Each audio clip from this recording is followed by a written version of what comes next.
आम्ही आता आलोय मावशीकडे ना. गुरांचा गोठा पण आहे. त्या गोठ्यात छानपैकी त्यांनी एक गाय पण सांभाळली आहे.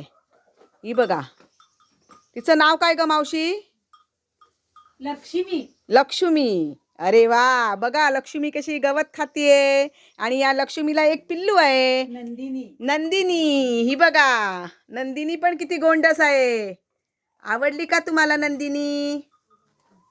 छान आहे हो की नाही? म्हणजे आपल्या घरात जर देवाचं जर काही कार्य असेल, काय असेल, आपण प्रत्येक वेळेला नैवेद्य काढतो गाईचा.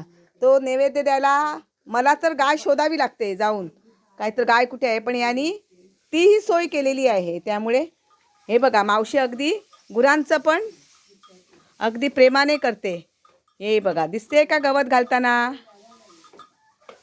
छान वाटतं ना गाईला गवत घालणं. गाय सांभाळून करते, तिला गवत घालून छानपैकी तिची शुश्रूषा करणं.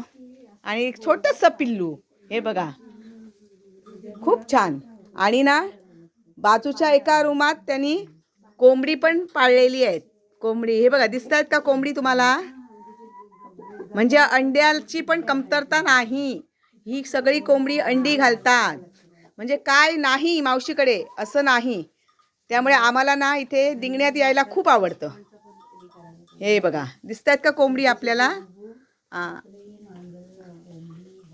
आता ही कोंबडी अंडी घालतात. त्यामुळे ह्यांना अंडी विकत घ्यायला सुद्धा बाहेर जावं लागत नाही.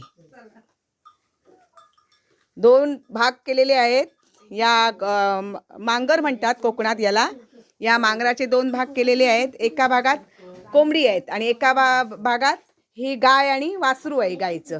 किती छान आहे बघा नंदिनी. आवडली का आपल्याला नंदिनी? आणि हा बघा, इथे वाकून वाकून बघतय कोण? हे बघा, किती छान आहे बघा. Cook cook cook cook cook cook. कोंबडा. ही बघा. चला तर मग भेटूया पुढच्या ब्लॉगमध्ये. धन्यवाद.